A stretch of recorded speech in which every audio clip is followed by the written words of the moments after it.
let all the bloody deer know that I'm here.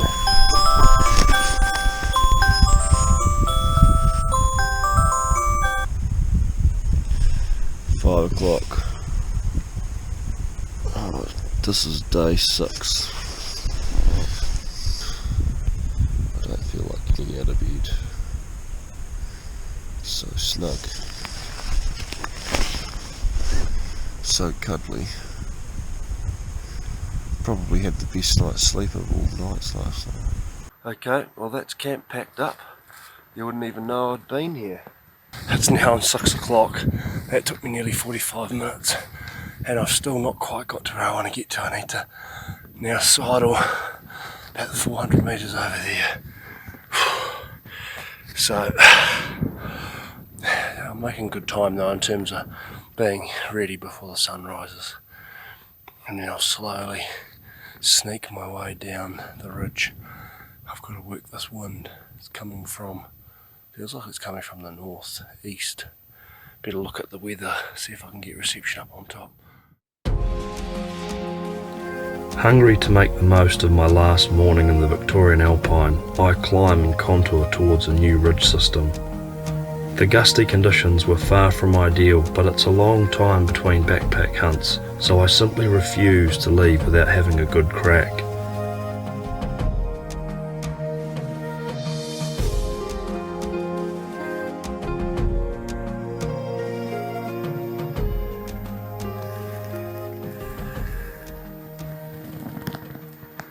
Not a fresh sign on this ridge though.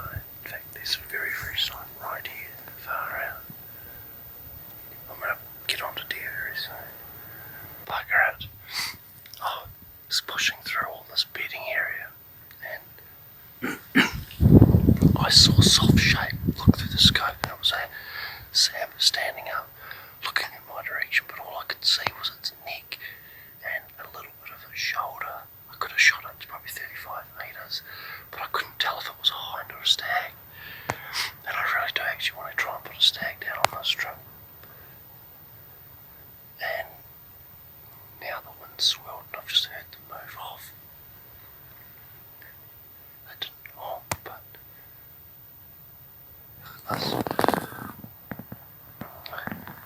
this stuff's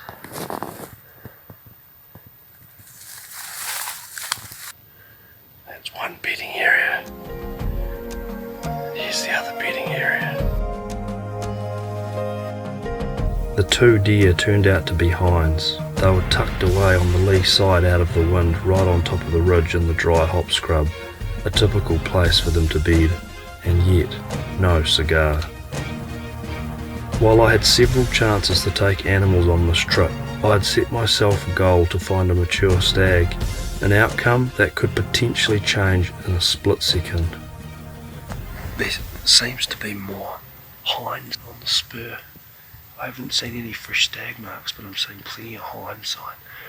And those deer that I put up, they did actually turn out to be hinds. There was 2 of them. This wombat would have been burrowing for years. Look at all the rockets moved. Man, what an effort. So I've been hunting this morning. I've seen 2, been pretty close, 2 hinds. Yeah, just going to have a bit of a pause and a bit of a break. Sun's up and yeah, I'll keep heading around this face and then pull up a gully and jump back up onto the top. But yeah, 2's better than none. But yeah, just having a bit of a rest now and catch up with Jamie a little later on when he pulls out as well. Well, let me tell you something, folks. This sound that you can hear is one of the best sounds that you can find in the Victorian High Country. Running crystal clear water. I'm going to gorge myself for probably 10 minutes here because I left everything up top. It's about 2 kilometres straight up along this big ridge here to where I've left all of my gear, including water, because I just thought I'm just going for a morning hunt. I'll come back up and have some water later.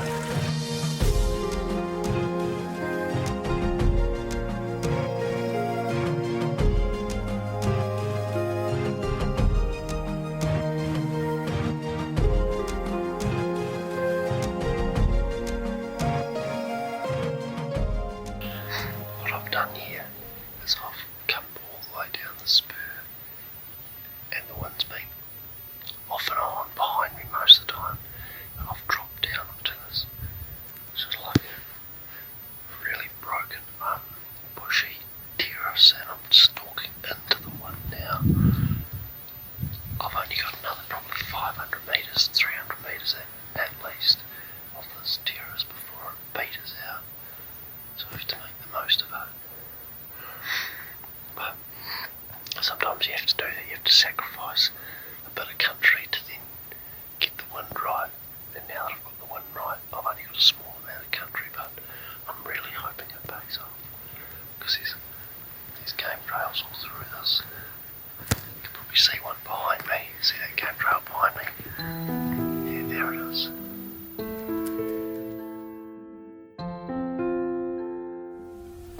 As I contoured back up the opposite side of the ridge, I come upon amazing bedding grounds. The sort of bedding ground that swallows them up, where you could literally walk right on top of one coiled up like a spring with its head tilted back against its rump, ready to rocket into outer space. And I knew they were there. I knew. It was just a matter of time before my luck would change, just the slightest of odds to fall in my favour.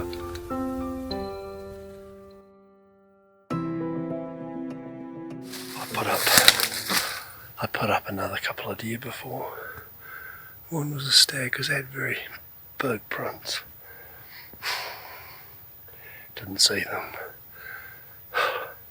Just again bedded up in this bedding grounds. So noisy. I think the strategy would have to be just push into them, hope that they stand up, give their position away and you get a shot before they bolt. Because stalking them quietly is impossible in their bedding area.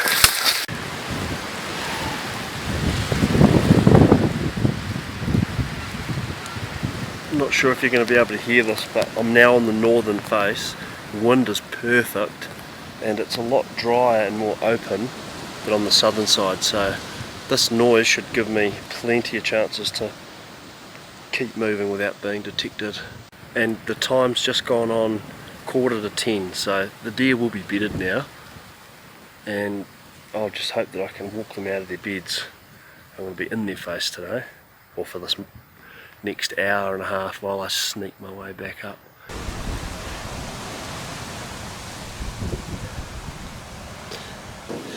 Even those marks are not fresh. Those marks are about several days old.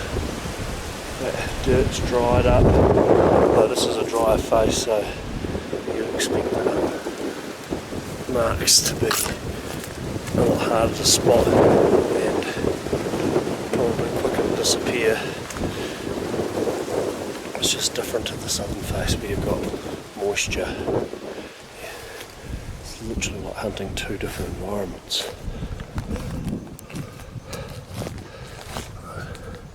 So I'm just surprised I haven't put one up in its bed. I could feel the sun burning my face, the wind splitting my lips as I climbed closer towards my pack. I was not ready for the curtains on this adventure to be closed just yet, but that sinking feeling of reality began to set in, that my annual backpack hunt was finally drawing to an end. Oh well, I made it back to the ridge. I tell you what, I was just willing there to be a stag. There was just no way that face did not have a stag on it. So I kept telling myself, there is no way that face does not have a stag. And it probably does. It's just that I didn't see it. There's my bag. How would I rate this adventure? I'd rate it a good 9 out of 10 in terms of beautiful, pristine environment. Heaps of country covered, lots of good country. Mapped out a lot of good information that I've put into my brain and into my GPS, and some of which I haven't even saved in the GPS, but I know what the ridges are like. Success? Yeah, I think so, definitely. Oh wow, I'm going to show you this. Beautiful flowers. They are in the most amazing spot. Whilst we were disappointed given what we'd hoped to achieve and film for everyone here watching, these last 5 days were just a reality when it came to hunting. There are no guarantees, but we had an amazing adventure and a great opportunity to share this experience over the last 6 episodes. Even though each day we took on the challenge, we didn't actually come home empty-handed. Both of us had gained a lot of knowledge, a good friendship, some fitness, and had experienced the magnificence of the Australian Alpine country. We had failed to outsmart our quarry, yes, however we fully respected that is the contest we entered. Our intent was to play by the rules, challenge ourselves, and not to take unfair shortcuts to succeed. Oh mate, this is seriously windy. That's what the wind's been like. Bloody howling. I'm sorry, but that's just not huntable, that kind of wind. Well, I'm back at the camp now. I saw 3 animals today. Put up another one close as well, about 25 metres away. All the animals are pretty close. I did draw a bead on a hind, but decided not to shoot. Would have been a bit of a pack out, and body's not really feeling like it right now. I think I've reached the end of its tether. Need a good rest, but be back at it. Jamie should be packing out any minute now. And then we'll go to the pub and have a cannery, I think, and talk about the hunt. But been a good experience. Weather hasn't been very good at all. It's been very windy. It's picking up wind now, and I think over the next few days it's supposed to get real windy and rainy and snow. So probably best that we went when we did. Would have been better perhaps after all this wind and rain. But never mind. We still had a crack. Put a lot of kilometres in. Saw a few deer. Didn't see any really good stags, so that was a bit disappointing, but that's just how it rolls. You don't always get to see what you want. But overall it's been a good experience, and good company with Jamie. Had plenty of laughs, and I'm sure we'll go for another hunt again. And appreciate him coming out on a backpack, and I hope you had a good time as well. So I'll catch up with him soon. Various thoughts about the hunt and about hunting in general waft in and out of mind. After all, the pack out provides a perfect opportunity to reflect, and not just on the usual things like the hunt, the terrain, the weather, or Sambar, but also to reflect on oneself. An opportunity to peel back and really explore the many layers for why we hunt. And as I walk on my own 2 footprints from 6 days ago heading in the opposite direction, I smile, thinking back to the very thoughts that I had in the first few hours of this hunt, the great lure of adventure, that uneasy feeling of the unknown, and high hopes of finding more pieces of the ever-intriguing Sambar jigsaw puzzle. We had achieved all those objectives, empty-handed perhaps, but armed with new information and more motivation for the next trip. And in the words of Fred Bear, American bow hunter, if you consider an unsuccessful hunt to be a waste of time, then the true meaning of the chase eludes you altogether. Matt, been awesome, mate. Thanks for the hunt. Nice to meet you. Yeah. Thank you for the hunt. We tried pretty hard, but weren't successful in taking an animal. But it was a successful trip nonetheless. It was still a good learning curve and a good experience, and look forward to another hunt. Our goal as hunters is personal, and it revolves around our individual efforts and skill to outsmart an animal with our hunting skill, and to take that animal in a respectful, fair chase manner. We understand to be a successful hunter isn't about killing, or to be judged by inches or numbers, and really encourage any new hunters not to compare themselves against these things, but to focus on the personal journey, the patience, respect, and the sporting challenge that hunting offers.